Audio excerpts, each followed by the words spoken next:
I just thought it might be interesting to show you some of the old books I've got lying around. This is original Ford stuff from Ford itself. How to muscle up your car.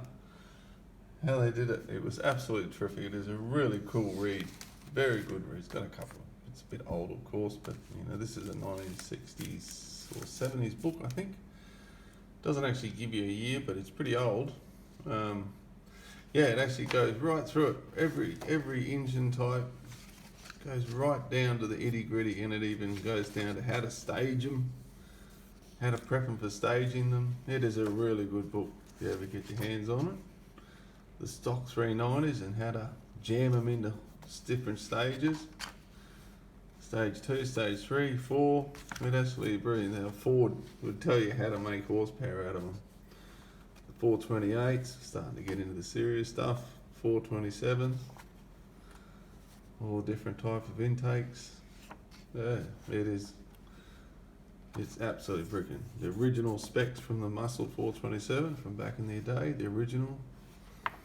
Yeah, it is a really cool book. Very good reading. And how they've laid it out is excellent. Really old school. And yeah, it's to the point. No muck around, no emissions, none of that nonsense.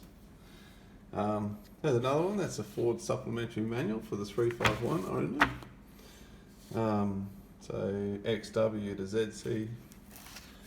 So yeah, that's she's in. That's an early 70s book. So it's absolutely brilliant.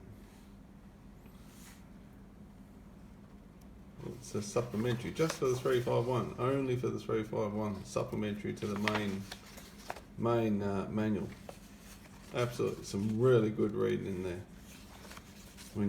If you ever need to rebuild an engine, but there's so much on YouTube that tells you all that anyway. But it's a pretty cool book. It's actually good reading that.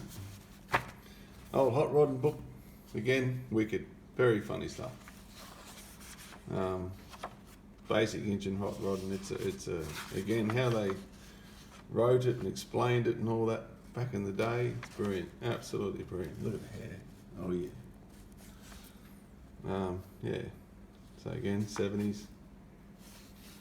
All the different heads and arrangements, and it even went down to what to look for on the bores, honing, the whole shebang.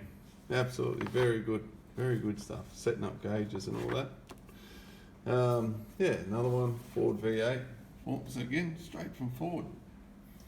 Bill Carroll's, old original Bill Carroll's book. Again, I don't know what era. I think this is probably again back in the old days. This would be going back some years, I'd say. So it's a 1972 book. So yeah, quite cool. 1972 book, Bill Carroll. Again, all good specs. Very cool old specs. Performance guides, manifolds, heads, all how it was done, all the original way. 428 details, getting into the upgrades, what you need to do, what parts off the shelf, part numbers, what you can get from Ford, all the original part number stuff. Rats found its way into it from the previous owner, but that's alright. It's part of the game we live in. Holly book. Holly Carbies and manifolds again. I think this is. She's pretty old. I think that's 1976, original 1976 Holly book. Yeah, cool. She's old. Original Holly stuff. Yeah, very good stuff. Very good reading. It's a terrific read. I haven't read all of this one yet, God, because Carbies, I don't have a specific skill in carbies, but still, it's a cool book. All the original OEM stuff, even down to formulas. Look at that. So yeah, it's terrific. Absolutely, some good old books there. So yeah, I've had these lying around for years, and there's an Australian delivered VW service manual. So each year's in average condition, but it's there. So yeah, first edition, 1956. 1956 Australian service manual. for a V-dub.